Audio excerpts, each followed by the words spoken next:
pues me da muchísimo gusto estar aquí, poder participar en esta conversación.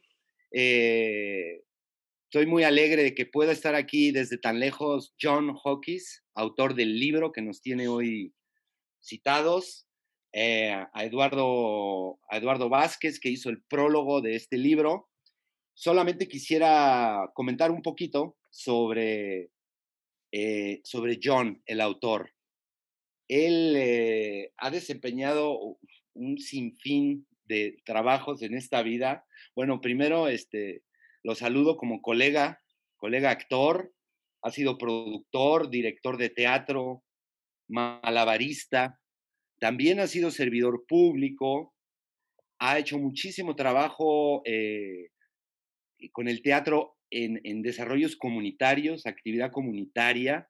Justamente esta feria del libro el tema central se llama Comunidad en Acción. Así que John tendrá muchísimas cosas que decirnos. También es lector de tarot, entonces no sé si nos puede echar una cartita para que nos diga algo de nuestro futuro en materia de cultura. Y algo que ha hecho extraordinariamente bien y que lo hace muy cercano a Eduardo es la combinación de la teoría y la práctica. Porque igual que Eduardo, que es poeta y que también ha estado muy relacionado con el diseño de políticas públicas, con la actividad como servidor público, Eduardo fue creador, por ejemplo, de los faros, que pues es un concepto que tendrá, a ver si nos da tiempo de que John pueda conocerlo, pero es un modelo cultural que pone en práctica muchas de las ideas que están en este libro. Actualmente Eduardo dirige el antiguo colegio de San Ildefonso, entonces, bueno, tenemos muchísimo en común. Lo que pensábamos es hacer una una plática absolutamente relajada sobre la sustancia de este libro que tanto Eduardo como yo consideramos que hoy en día es de lo más pertinente, porque estamos viviendo un clima de mucha discusión en cuanto a las políticas de cultura, mucha discusión, mucho caos, muchas versiones encontradas, y creo que este libro está proponiendo un modelo pues muy, iba a decir vanguardista, aunque bueno, muy propositivo, con modelos que son muy atendibles y que nos pueden guiar en una discusión productiva. Entonces, yo sugiero que abra la conversación Eduardo y empiece por platicar con John. No sé si están de acuerdo o si se les ocurre otra cosa, díganla inmediatamente. Va, pues yo te tomo la palabra, quizás haciendo un paréntesis y una pregunta. A todos los que nos están escuchando en este auditorio virtual, eh, que sepan que quienes necesiten, como es mi caso, la traducción al español cuando hable John, eh, en sus computadoras tendrán la alternativa de cambiar de lengua, de manera que van a tener que ir del español al inglés para tener las tres voces, para escucharnos los tres. También entiendo que está abierto un espacio de preguntas y Correcto. que pueden empezar a mandarla. Tenemos el equipo de San Ildefonso, está trabajando en los chats para ir pasando las preguntas, de manera que este diálogo no solamente será entre nosotros tres, sino entre quienes quieran además participar. Estamos presentando un libro, les presento el libro, aquí está.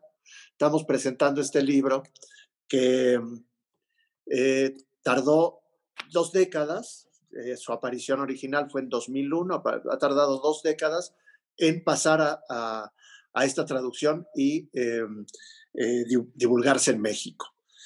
Sin embargo, es un libro del que todo el mundo habla, por lo menos, digamos, se habla mucho en los ámbitos de la academia y de la gestión cultural, como un libro de referencia. Y hace un momento platicábamos con Daniel de que hay una paradoja muy interesante, que es un libro que John Hawkes escribe pensando en un destinatario. Este destinatario es el funcionario público responsable del diseño de las políticas públicas, pero quizás ha sido menos leído ahí que en la sociedad civil, que en las comunidades eh, culturales que se relacionan con las instituciones.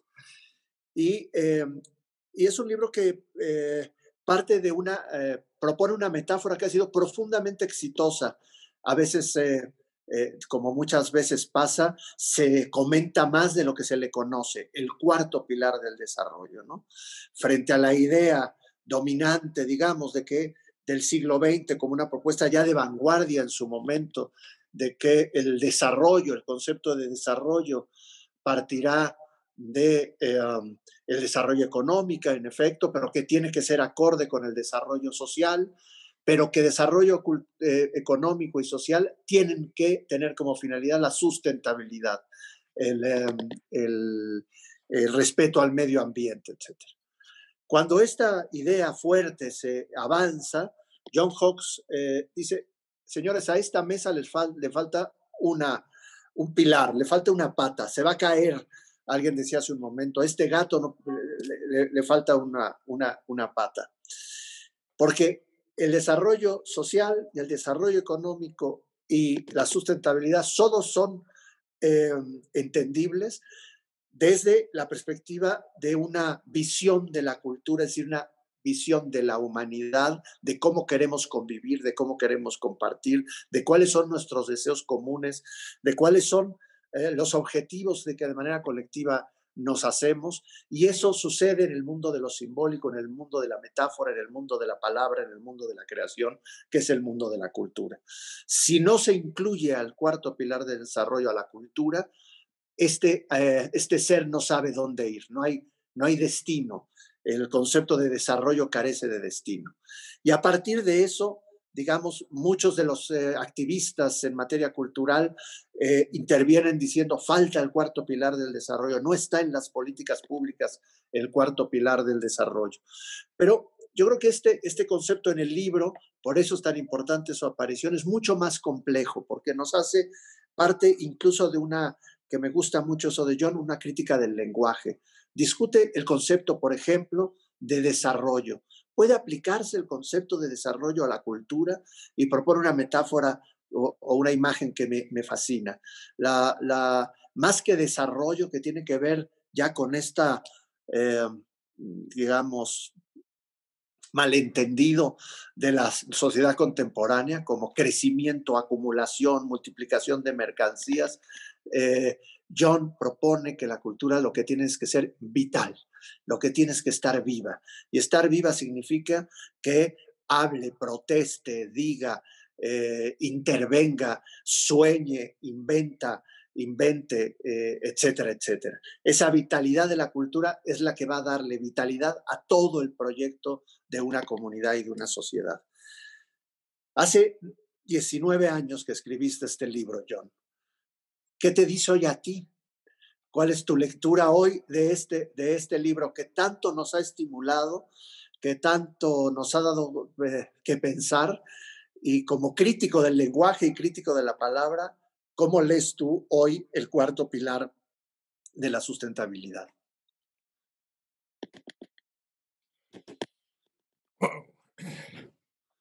Well, let me say first that almost immediately that I titled the book The Fourth Pillar, I became very dissatisfied with pillar as a metaphor, because now I look back on it, I realize that pillars are, in the first instance, a phallic image, a big, 4 big penises, which is a completely inappropriate metaphor. Also, I think pillars, in a sense, gives one an image of imperial architecture. That pillars in architecture, I think, are designed to make human beings feel small in the face of the massive institutional edifice that pillar is not a good metaphor, and for years I've been trying to think of a more appropriate one, and I confess that I haven't been able to. And when I think of the four, I think of thinking of four perspectives rather than four pillars. So that's one thing that's occurred to me. Another is that, as you said at the beginning, that my original commission was to write a book to attempt to influence policymakers in the public sphere, and I think we failed to do that. Cultural policy to this very day is still focused almost entirely on arts and heritage, whereas for me, culture is a much, much, much broader concept than simply the arts. So that's one thing that has disappointed me. Although I must say that the 2020 Rome Charter, which is underway as we speak, is for me possibly the most interesting and forward-looking perspective on where culture fits, and I am very, very encouraged and happy that the Rome Charter is an activity that is now appears to be, well, it's that thing of out of COVID, out of the pandemic has come an opportunity to restate the importance of culture in the way that we think about ourselves. I wrote quite a lot in the 4 or 5 years following the publication of the book, that focused on trying to argue that four perspectives on how we live was a more exciting way of thinking about ourselves than the three that were originally there. But as you said, Eduardo, really my interest, and you say this in the prologue, the wonderful prologue that you have written to the book, and I must say that when I read your prologue, I thought, well, there's no point reading the book. Your prologue says it all much better than I ever said it in the book. But I guess another thing that I wanted in terms of language is the talking about the concept of development, that development has traditionally been seen as an idea to do with constant growth that is measured in terms of quantity and so on, whereas I think of development as being the opposite of envelopment. Now, I don't know whether that translates into Spanish very easily, but in a sense that I think envelopment is the process of enclosing things and in a sense shutting them down. And in that sense, development as being the opposite of that is a process of liberation, is a process of encouraging new ideas, encouraging the exposure of old ideas that have been deliberately buried. That development in that sense is the unburying of valuable ideas and processes. So for me, there are always two things in my mind. One was the attempt to influence planning, the attempt to influence policy making, and from that perspective, what I argued was that planning, the very act of planning, the very act of making policy is a fundamentally cultural activity, that all planning is cultural. so that an economic plan is cultural. That buried in an economic plan are a whole lot of cultural assumptions, and in that sense, the, there's an old journalist cliche about how when you approach an issue, there are four questions to ask: what, who, how, and why. And the environmental pillar covers the what, where are we, what are our resources. The social pillar covers who is making these decisions, who will they affect, and the economic pillar covers how do we produce, how do we distribute, and the cultural question is in fact a very basic one. It's why. Why are we doing these things? What are the ideas that inform the policies we are making? And the why is hardly ever addressed. And what I was trying to introduce in the book was the idea that the why is possibly the most important question of all. Why do we do this at all?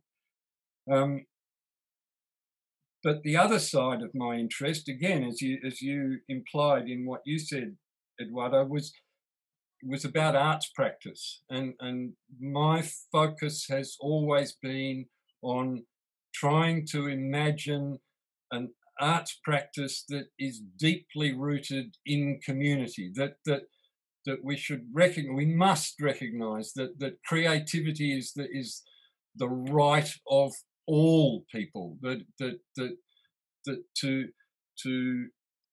place art in a sense with a capital A in the hands of artists with a capital A is basically inhibits the creativity of all. And after I finished writing the book, I started working with an organisation called Community Music in Victoria, which is a state of Australia, where what we did was trained local community members to lead singing groups in their communities. And for me, that process of trying to convince artists that one of their fundamental roles was to share their skills, to give confidence to local communities to make their own culture and celebrate their own culture was the most important thing. Now, the interesting contradiction about that was never at any point did that process attract state support. That the government was not interested in an arts practice that didn't involve professionals. And in a sense that disappointed me, but on the other hand, it created the opportunity of being able to develop arts networks that were entirely independent of state support. And that was just it was for me the most wonderful process of making creative and artistic practice something that was owned absolutely by the communities that were making it. Somebody else's turn now.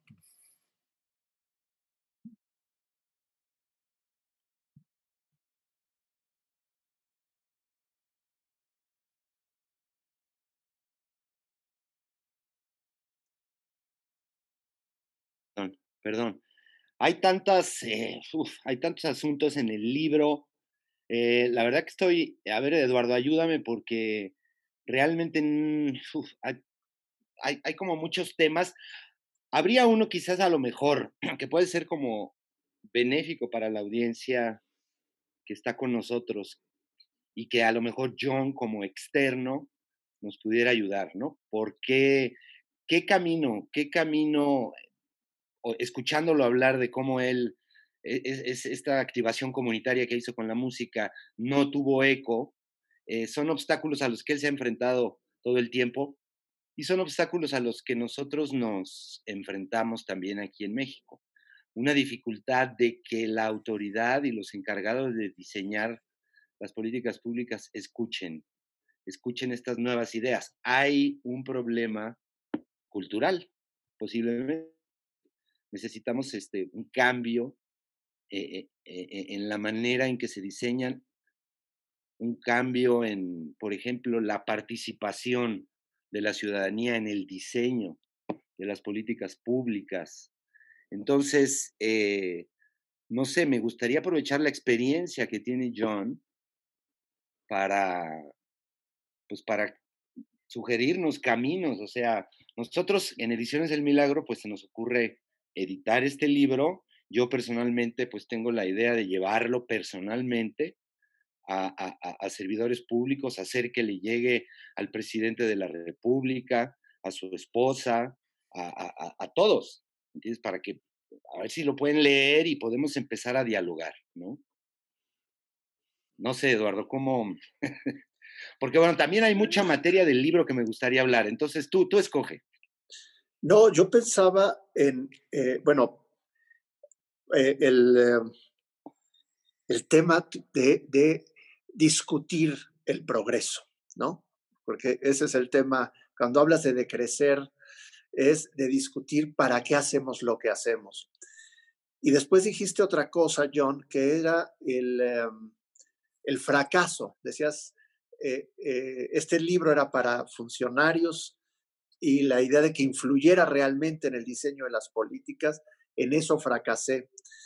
Y te quiero comentar que hace unos segundos antes de entrar a esta conversación nos preguntábamos sobre eso, Daniel y yo, y Daniel decía, es que el fracaso en ese sentido de este libro, ¿por qué no es el lenguaje común en el diseño de las políticas culturales? Es porque es un libro, porque es una idea anticapitalista. Porque no promueve la acumulación, la multiplicación de productos, la acumulación de riqueza, la circulación del dinero, sino promueve otra cosa. Y esa otra cosa que promueve quizás es esta última pregunta, el ¿para qué hacemos todo esto? Y esa pregunta cultural que quizás para ir después a cuáles son las realidades de la vida cultural y cómo transformar eh, la acción pública del Estado y de las propias comunidades culturales, partiría primero de preguntarnos ¿para qué? ¿No? ¿Cuál, ¿Tú cómo te responderías? ¿Cómo te respondes hoy esta pregunta? ¿Para qué tendríamos que construir políticas públicas? ¿Cuál es el sentido? I'm, in a sense, I come from a very traditional community arts practice where when I was a public official, there was always the critique from the elites of community art was that the focus was on process, not on product. And and in a capitalist society, product is essential. There must be a commodity that can be given value to for the activity itself to be seen to have any value.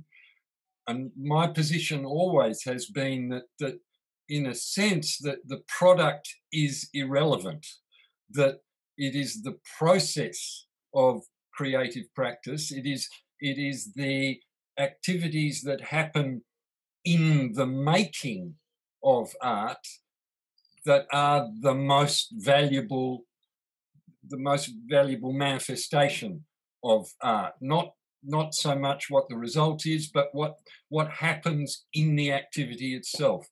And that how on earth one can convince a traditional free market culture to accept that position is a challenge beyond my feeble brain, I'm afraid. I really don't know what the answer is. And in a sense, with the community music program, what I realised was that perhaps the intervention of government however it happens, is negative. That really the challenge is to create self-sustaining networks within and between communities where the creative activity is valued by the communities themselves rather than being seen to have value by some external institution. So really, I'm not answering your question. I don't know what the answer is, other than I pray that with initiatives like the 220 Rome Charter, perhaps the rhetoric of how important creative and artistic practice is embedded within communities, when the recognition of how important that is in terms of human development, then we might see a change.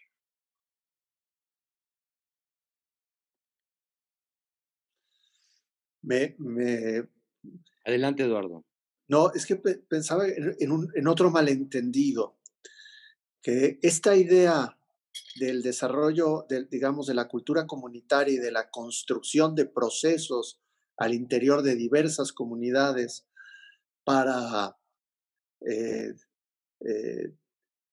compartir creatividad, para estimular la creatividad, creo que a veces se ha malentendido en términos de políticas públicas con otra palabra que habría que poner en discusión, que es el acceso.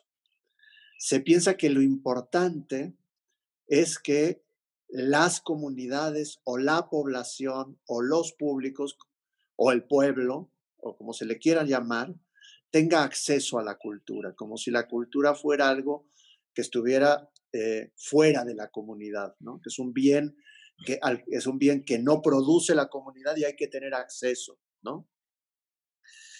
Y entonces se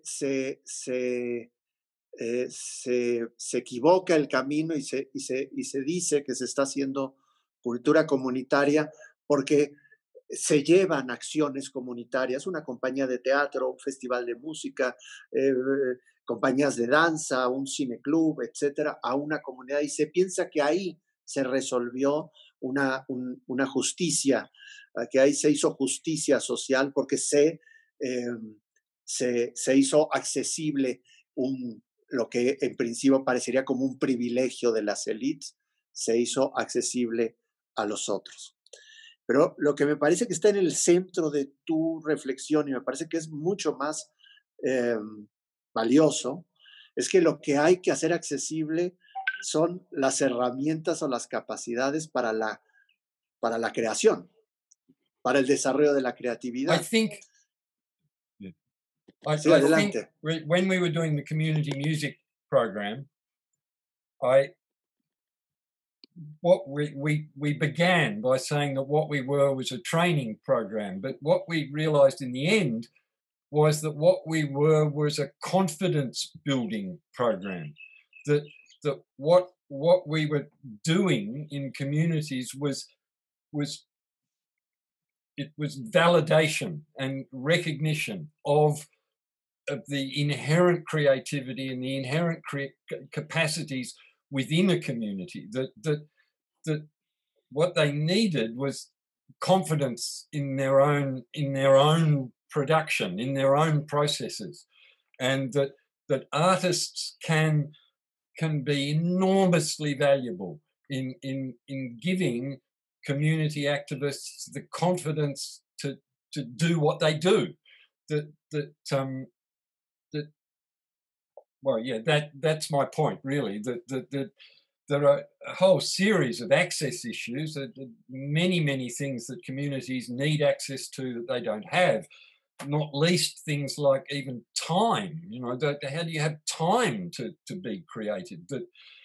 But really, the critical thing is a sense of confidence, is believing, being able to believe in in what you are doing in your community, and that's for me the most important thing. That how do we inspire self-confident belief in a community's own creative practices, and then how do we offer communities,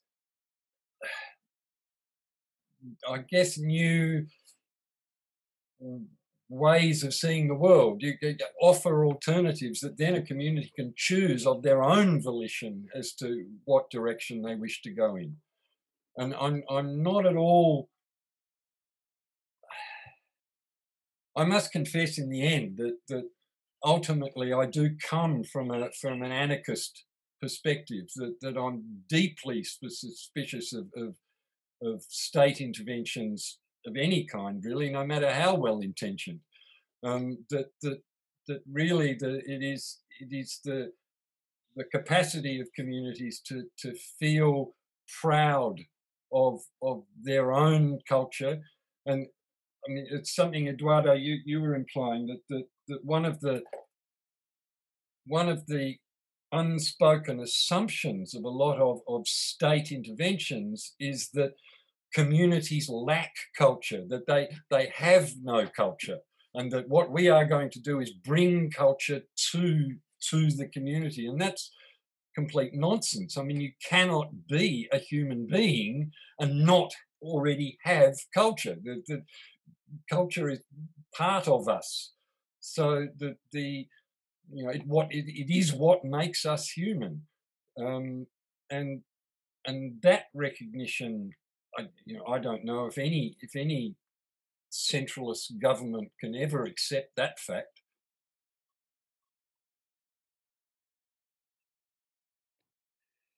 A mí me gustaría preguntarle a John una idea que me llama mucho la atención. Él afirma en el libro que la diversidad cultural es un requisito para la sobrevivencia de la especie.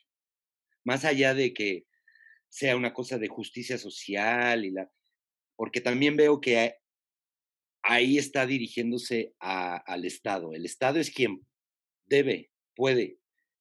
tiene capacidad de garantizar la diversidad cultural, pero no por un asunto de justicia social nada más, sino, como John menciona, un requisito de la sobrevivencia de la especie. No sé si nos puedes ampliar esta idea. Well, I think it's exactly the same as the biodiversity argument. That the only way to address the problems, the issues that we face, is to approach them from as many different angles as possible.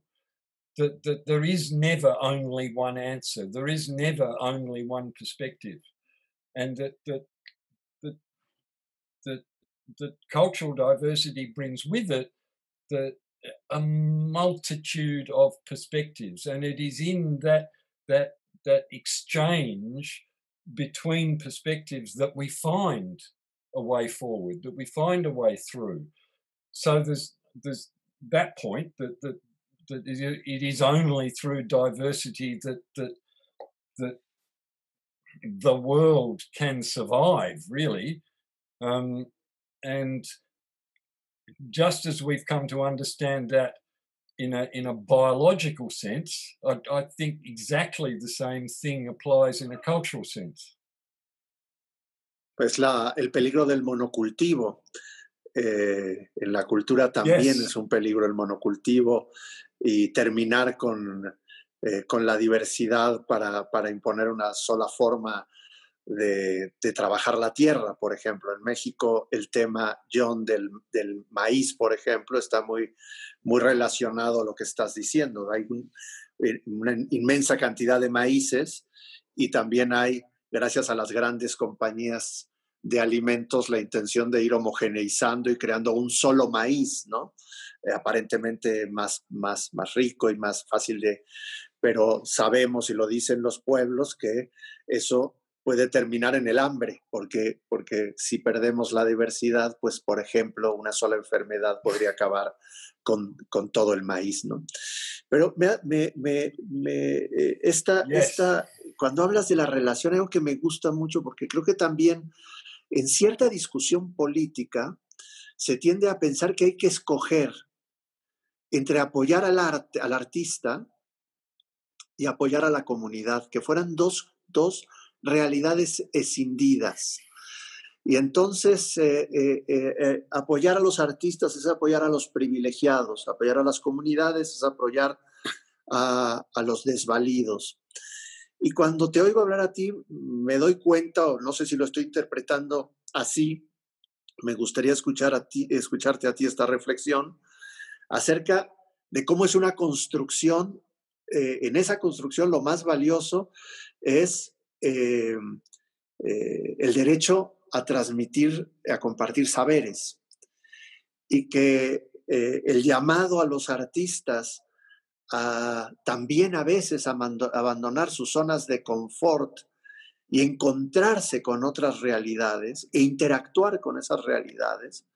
Esta visión, digamos, de terminar con zonas de apartheid o campos de concentración social, donde en uno están la gente de la cultura, en otro están los pueblos y las comunidades, y entender que se trata más bien de romper esas fronteras, de quitar muros, de acabar con esos muros y crear mayor diálogo, mayor comunicación. Es la tarea. No sé si me he expresado, pero decíamos en una charla hace unos minutos que a veces pareciera que se ha trasladado una lógica del 19, la lucha de clases, a el mundo de la cultura, y que se trata de terminar con la cultura del privilegio, entiéndase, los artistas profesionales, para apostar por una cultura de las comunidades o la cultura popular. Yo tengo la sospecha, y la pongo en la mesa, de que esa lógica termina empobreciéndonos a todos, que la cultura que llamamos ahora de los artistas es siempre un fruto también popular, nace en las comunidades, se construye del conocimiento colectivo, de la memoria histórica de todos, y que separar eso y pensar en esas dos realidades como realidades contrapuestas, enfrentadas, solo trae pobreza y miseria. I agree completely. And I think I do not like to talk about obligation. I mean, there are those that argue that it is the obligation of artists to share their skills, to pass on their skills to others. Now, I am not convinced that it is an obligation, but I think it is a very valuable practice. For me, what constitutes an artist is obsession. That artists make what they make because they have some inner sense that this is what they have to do, that they can do nothing else other than make art. And that obsession is an obsession I admire and respect totally. That people that I would categorize as artists are people that are obsessives. Now, one can be an obsessive about that which one wants to make, and quite reasonably ignore what impact what one has made might have on the wider society, on wider communities. But as you've said, Eduardo, we are all social beings. We are all, whether we like it or not, deeply connected with every other human being on the planet. And in that context, the artist has a hugely valuable function in terms of introducing to their communities or to communities that they visit or interchange with, that alternative ways of doing things, of introducing skills. There are enormous range of practical skills that artists have that can be passed on to what you might call non-artists, I suppose. I mean, I find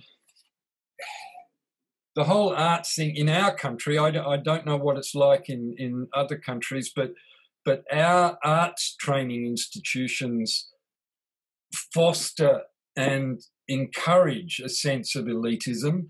They convince you know, here a 17-year-old goes into a university to learn art, and I was going to say the assumption, but it is immediately put upon the trainee artist that the reason they are there is because they already have a vision, they already have a vision of the world that they have some right to express. And my daughter did a fine arts course at a university in Australia, and by the end of it was completely disillusioned about the idea of being an artist, because from the very moment that she began that training, she was being told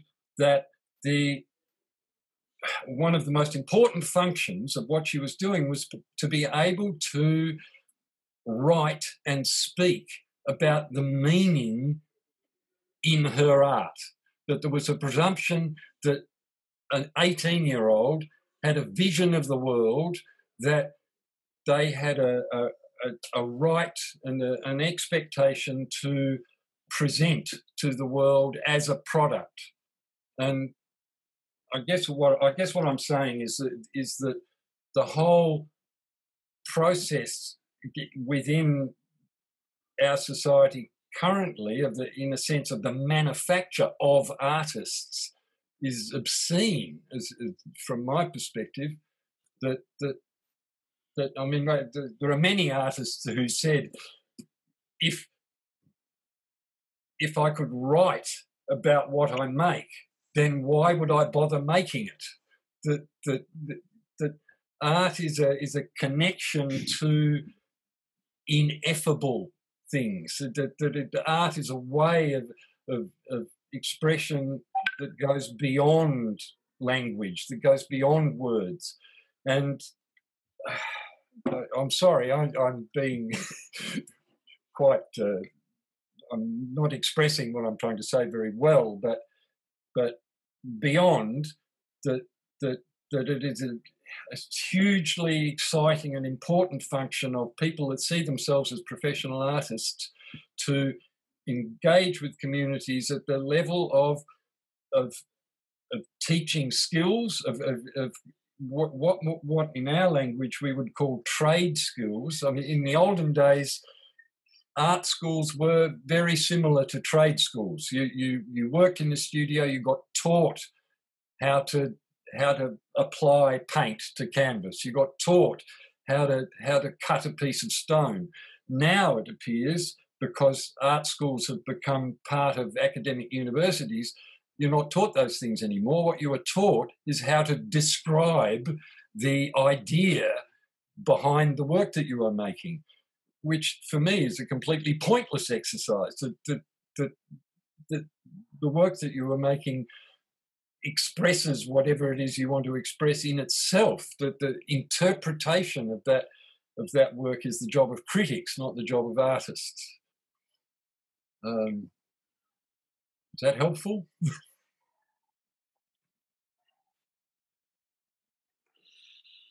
Sí, sirve de algo así, hace todo más complejo como debe ser, porque Creo que me estaba acordando de un poeta que José Agustín Goytisolo, que tiene un poema eh, que dice que desde niño siempre le decían que él no servía para nada. Por eso es poeta, porque no sirve para nada, ¿no? Y quizás yo he pensado que el tema es la idea del ser, que la poesía o el arte no está, no está, eh, no puede estar, no puede ser servidumbre, pues, no está para, no es un mecanismo para llegar a otra cosa, es un punto de arribo. Y creo que eso pasa también con las políticas culturales. Se piensa que las políticas culturales tienen que provocar otra cosa, tienen que servir a un proyecto político, tienen que servir al desarrollo económico, tienen que generar rápidamente tantos puestos de trabajo, tienen que, etcétera, etcétera. Y no sé, y quizás hay que replantearlo en términos de que no son una herramienta para llegar a otro sitio, son el sitio al que llegar. Es decir, que en realidad el bienestar, el desarrollo social, incluso una economía sana, etcétera, lo que tendría que dar es ese espacio para tener derecho a lo que tú has dicho, que es el derecho a la creatividad, ¿no? Porque otra vez es muy diferente hablar del derecho al acceso a la cultura, para volver al tema de unas palabras atrás, al derecho a la creatividad. El derecho a la creatividad, por supuesto, pasa, pienso yo, no sé qué piensen Daniel y John, pero pasa desde luego por el acceso a las obras de arte, porque eh, un lector de libros es un ser creativo. Es un buen lector de libros es como un buen violinista. No todo mundo lee el mismo libro. Hay quien lo lee con mayor profundidad, quien lo recrea. Cada lector del libro crea la novela en su imaginación. Entonces, esta idea de el público como un ser pasivo, como un ser que solo consume. Creo que aquí también hay una traducción del mundo de la economía. El público es en realidad otra manera de llamar consumidor, y el artista es el proveedor de productos. Y cuando tú hablas de procesos, hablas de otra cosa, hablas de lo que está en medio de la creatividad de ambos, de la creatividad de todos, y de esa creatividad, si podemos decir que sirve para algo, pues tú lo dices de una manera que me gusta mucho en el libro, ¿no? Que es esta idea de que te voy a citar para dar un bocadillo del libro acerca de este porqué. Tú dices, porque las artes son la imaginación creativa en acción y en juego. Sus técnicas implican improvisación, intuición, espontaneidad, pensamiento lateral, provocación, sorpresa, concentración, heterodoxia, deconstrucción, innovación, fortaleza, capacidad y voluntad de escarbar bajo la superficie, más allá del presente, por encima de lo práctico y en torno a lo establecido. Y después de decir esto dices, aspectos de la conducta humana que los científicos sociales han identificado como fuentes y manifestaciones de creatividad e innovación, los elementos esenciales para la supervivencia. Que ya lo citaba de alguna manera Daniel. El pensar que el arte y la cultura son esenciales de una manera tan pobre como para que la gente use su tiempo común, su tiempo libre, o para que aumente un punto del PIB, es empobrecer la tarea de la cultura como el gran espacio donde la humanidad ensaya sus estrategias de sobrevivencia. Y bueno, a lo mejor digo, quizá John lo sabe, pero en México vivimos una realidad muy dura, muy compleja, de violencia, de marginación social, de pobreza acumulada por décadas. Y escuchando todo esto, uno dice, pues aquí están las herramientas, ¿no? Para fortalecer nuestras comunidades, para generar sujetos críticos, autónomos, fortalecer las creatividades. Y no lo logramos, no lo logramos. Digo, es una lucha que pues estamos dando. Las comunidades se preocupan por esto, pero no logramos todavía que este discurso suba y se convierta hoy en políticas públicas verdaderas, ¿no? Eduardo, ahí es donde tenemos que seguir pues señalando, y ahí es donde este libro se convierte en algo muy importante para el debate, para poder subir el debate, porque de pronto nuestro debate se estanca con pues, modelos de políticas culturales ya caducos, los nuevos no se acaban de entender bien, entonces, no sé cómo, digo, esto para que John se enterara un poco de nuestras realidades, ¿no? Estamos en esa lucha. A lo mejor, bueno, tú has participado, Eduardo, en un documento importante, me parece, que generó la UNAM, que se llama para salir de la terapia intensiva, ¿no? Realizaron un diagnóstico muy interesante, hay ahí muchas propuestas, ¿no? Que reflejan pues mucho de este espíritu. No sé si queramos hablar un poquito de nuestra realidad. Sí, yo estoy viendo, no sé, nos mandaron un mensaje que hay que cambiarnos de canal de YouTube o algo así. No, pero nosotros nos mantenemos aquí. Ah, Entiendo. ok. Sí, sí, sí. Sí, bueno, yo creo que estas ideas que yo creo que el libro de John es un libro que eh, ningún libro puede traducirse a todos los contextos sociales y comunitarios, sería absurdo, pero digamos que es un libro que no se refiere exclusivamente a un contexto cultural, pensarlo en nuestro contexto de violencia. Por ejemplo, tú hace unos momentos decías, pensemos estas ideas y llevémosla a Ciudad Juárez, ¿no? Donde ha habido yo digo, un holocausto de mujeres, ¿no? En el mundo se ha conocido como las muertas de Juárez. Se sistematizó el asesinato de muchachas trabajadoras como una forma de praxis política criminal con fuertes vínculos con el Estado.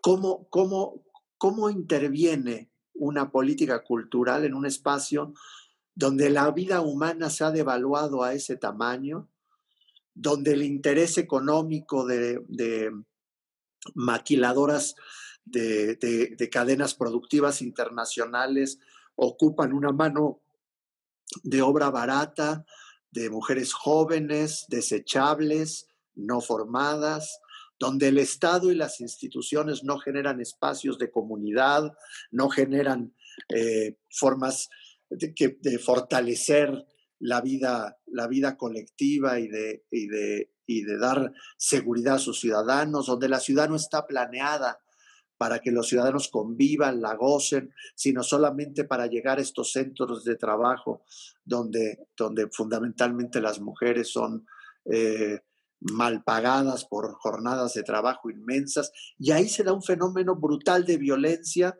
donde se cruza el tráfico de drogas, el tráfico de personas, la trata de mujeres, etcétera, etcétera.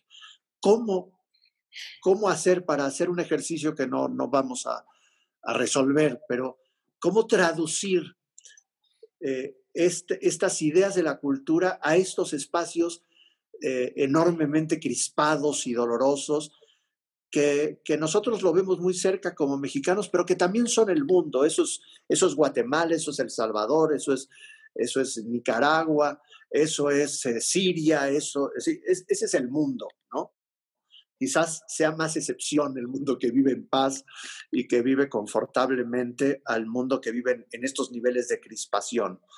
¿Cómo entender, cómo también hacerle ver a las élites, a las dirigencias políticas, que la cultura puede tener un papel esencial ahí no diría para reconstruir el tejido social, que es una frase que se ha usado mucho, porque no se trata de reconstruir un tejido, Este es el resultado del tejido social que hay. Se trata de construir otro mundo, de construir otra forma de vivir, donde la gente, quizás a partir de ese derecho a la creatividad, no sea solo considerada mercancía desechable y por lo tanto devaluada socialmente hasta que su vida pierda totalmente valor para la sociedad y para el Estado, ¿no?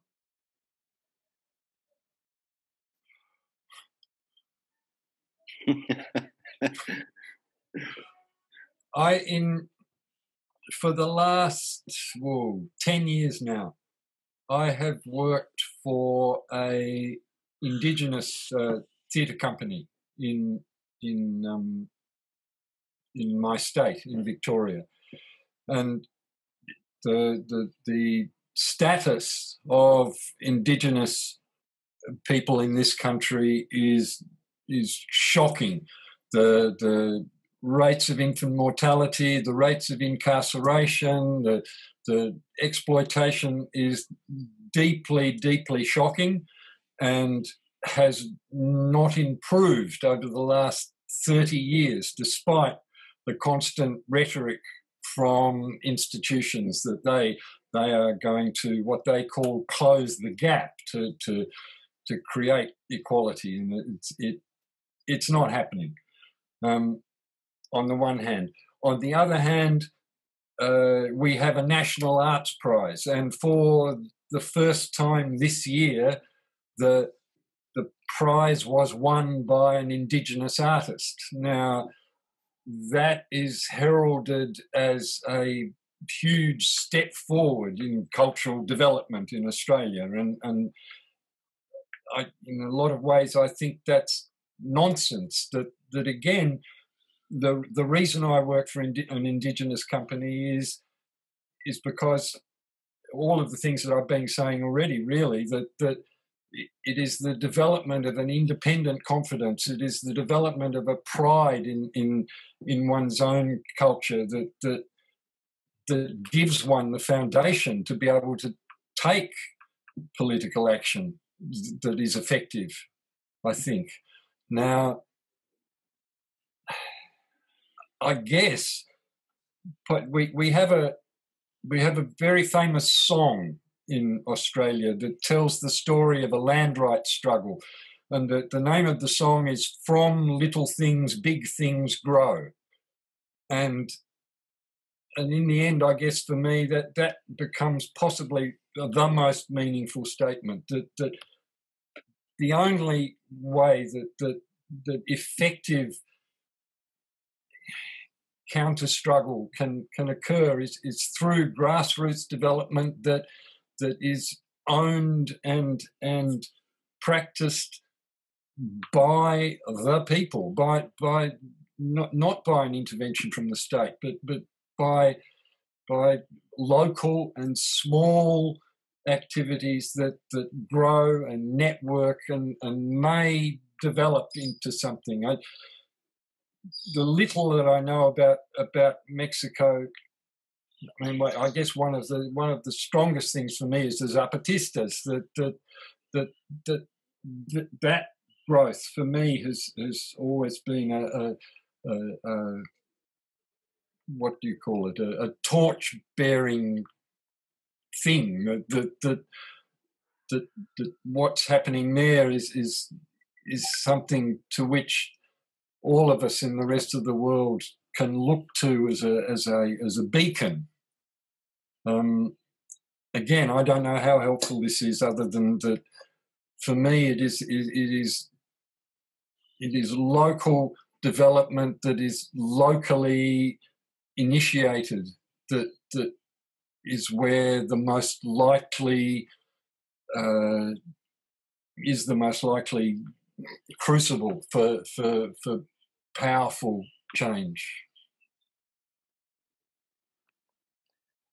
Pues sí, de hecho, digo, ese es el tema que lleva de título esta feria, ¿no? Comunidades en acción, ¿no? Ahora, como empezábamos al principio de esta plática, el libro, sin embargo, está dirigido a hacia la creación también de políticas públicas. Y ahí es donde no hemos encontrado como el canal, porque está fracturado. Ahora hablabas de los zapatistas, pues hay una pugna política aquí en México que pues los tiene, digamos, de adversarios del gobierno, ¿no?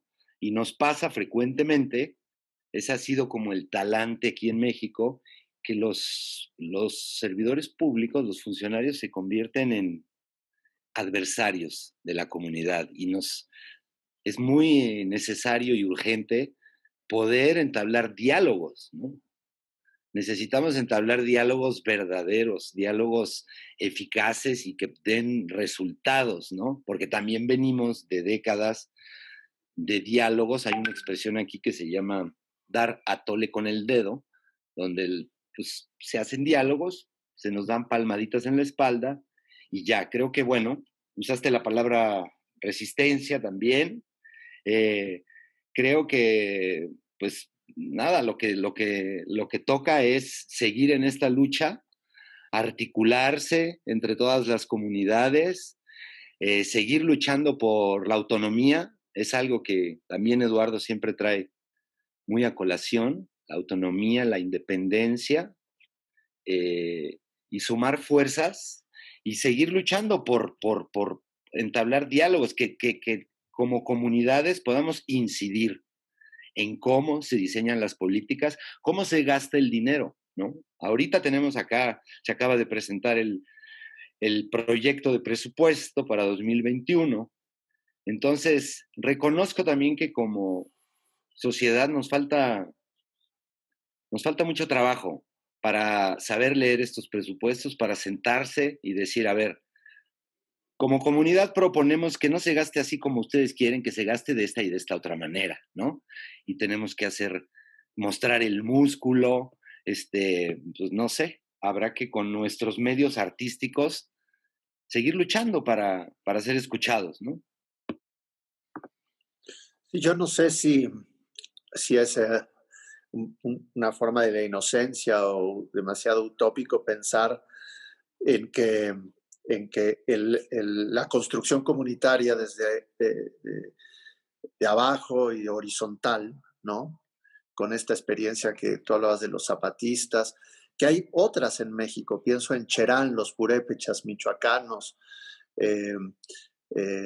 los huirráricas, los huicholes, en fin, hay nahuas en Ostula, hay muchas experiencias de este tipo entre los pueblos originarios, donde esa organización comunitaria resistió a la conquista, a la colonización, a la independencia y a la modernización liberal y al día de hoy, ¿no?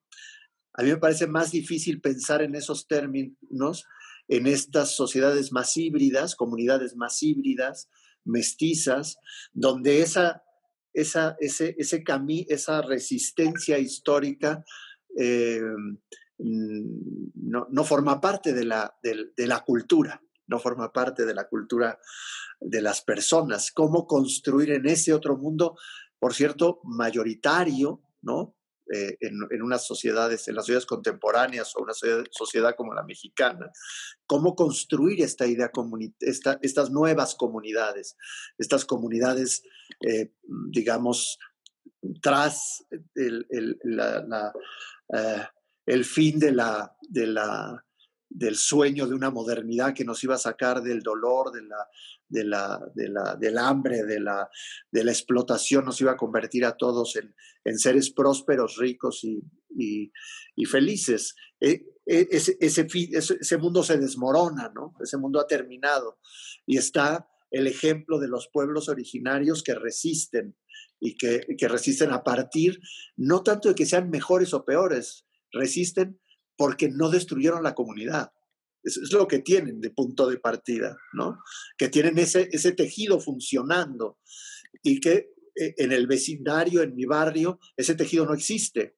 Es decir, hay que construirlo en todo caso, o hay que construir nuevos tejidos, quizás no necesariamente territoriales, sino culturales. Pero frente a esa situación, pienso que más allá de que sea fundamental crearlos, el que un libertario, anarquista como tú le escriba un libro a los funcionarios públicos me parece, les dirige un mensaje a quienes se encargan de la función pública. Yo he sido y soy funcionario público. Me parece una belleza, ¿no? Porque me parece también terminar con ciertas ideas un poco acartonadas de lo que es la sociedad. Y yo ahí lo que veo es que se necesita una participación del Estado. Finalmente, el Estado es también la construcción de un cierto sueño de comunidad, la nacional o lo que sea, ¿no? Y yo ahí lo que veo que tú propones y me parece para ir volver a la tierra, digamos, a nuestro tiempo, a nuestro mundo, es algo que me parece que es fundamental, que es que en un proceso de construcción de políticas públicas, no solamente culturales, también culturales, el fundamento de la legitimidad está en la participación. No en la participación electoral solamente, que eso es una manera importante a la que hemos llegado de construir la participación a través de partidos políticos, etcétera, que desde luego tiene una utilidad pública y también sabemos sus límites y también sabemos que es una forma en crisis en todo el mundo, ¿no? Y que por lo tanto la participación, es decir, no termina en la elección, sino que las sociedades y los estados tienen que construir formas de participación permanente y que además de esa participación garanticen espacios de autonomía, espacios donde las comunidades, con el apoyo de las instituciones, no contra las instituciones, de ahí no sé si es donde estoy ya en la utopía, adquieran espacios de autonomía donde definan sus propuestas de organización, de destino, de sentido, ¿no? ¿Es posible, hago esa pregunta, es posible construir un diálogo entre la vocación de control del Estado y una mayor participación social en la toma de decisiones? Cuando decimos toma de decisiones nos referimos a eso, al diseño de las políticas, al uso de los recursos al que aludía Daniel, a la operación de esas políticas y a la evaluación, a la calificación de esas políticas. De manera que los procesos sociales y creativos sean también procesos de corresponsabilidad. No se trata de que periódicamente los ciudadanos constatemos que el Estado, las instituciones, nos gobierne quien nos gobierne, siempre nos decepcionan, sino que seamos parte de esa decepción en todo caso, que seamos constructores de ese y corresponsables y aceptemos nuestra participación ahí. Y además seamos capaces de construir espacios donde esa visión vertical del Estado no monopolice nuestra vida, sino nos deje amplios espacios de creatividad y de vitalidad propia, digamos. No todo esté bajo el dominio de esa visión del Estado, sino de una visión más de abajo y más pegadita a la vida de los seres humanos, ¿no? A lo mejor antes de que John, si quiere decir algo, quería también invitar al público que nos escucha a que nos hagan llegar preguntas. Ya nos quedan unos pocos minutos. Si quieren preguntarle algo a John, adelante. Si quieres comentar algo, John, de lo que dijo Eduardo. Sure. Well, I'd like to respond to the questions. I think what Danielle and Eduardo have been saying is absolutely correct. We live in very different cultures. In a lot of ways, I mean, this is an interesting thing about the book itself, that the embrace of the ideas in the book seem to me have been far more taken up in non-English speaking cultures. That from my perspective, the English speaking cultures have completely ignored what I've written, but in particular Spanish speaking cultures have embraced a lot of the ideas that I put forward. Which is sort of makes it sad that it has taken 20 years for the book to be translated into Spanish. It appears to me that the possibilities that you guys have been talking about are much more likely to develop in your cultures than they are in mine, which makes me sad, but it makes me wish I'd learned to speak Spanish properly very early, because I feel much more connection in a way to the culture of Spain and the culture of Mexico and South America in general than I do to my own culture in a whole lot of ways, which is unfortunate. But I do think that the radical tradition, there are radical traditions in many European cultures, but in particular in Spanish-speaking cultures that offer activists today more opportunity and more basis upon which to build new institutions, on which to build locally based grassroots initiatives than exist in Anglo-Saxon cultures. When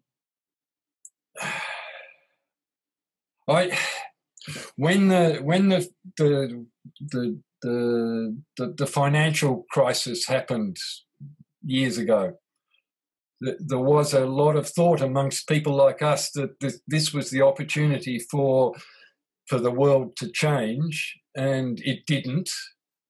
And with the pandemic, the same thing, that we believe that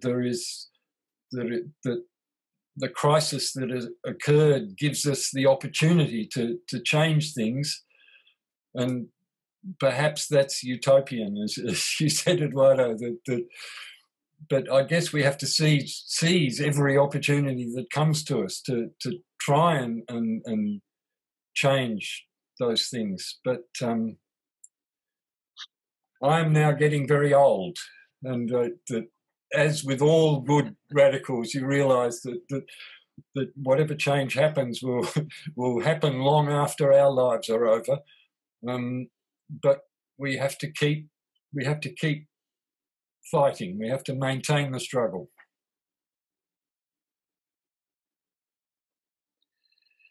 Bueno, pues a ese respecto, tu libro es un gran aliciente para mantener la lucha viva. Estoy muy agradecido con él. Y bueno,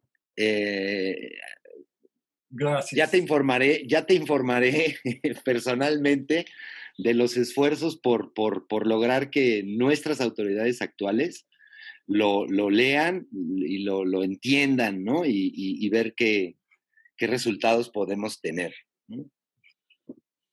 En esa lucha seguimos.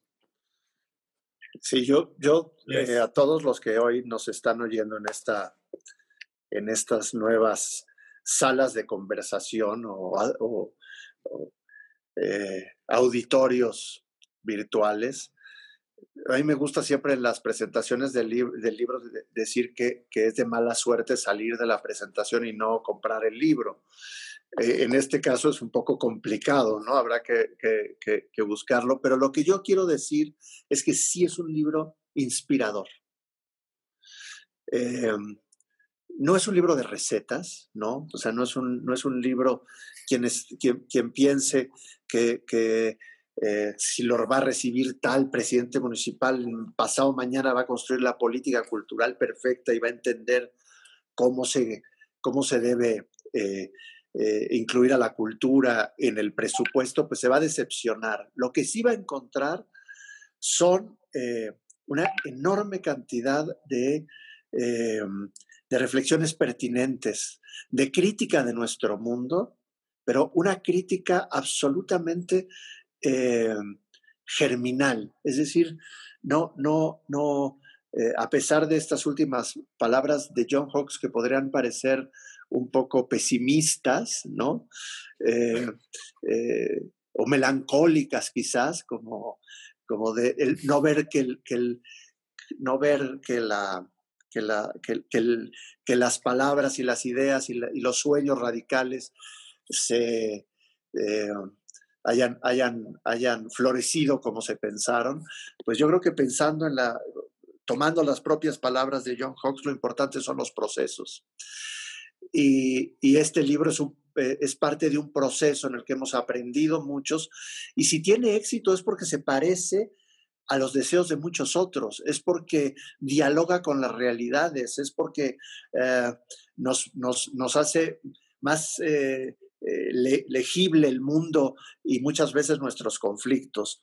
Yo creo que no es un libro de política cultural, es un libro que pone a la cultura en la dimensión de la política pública o en la dimensión de la cuestión pública. Y creo que lo tenemos que seguir dialogando. Creo que nos ha ayudado a pensar hoy, esta tarde, y nos va a seguir ayudando a pensar.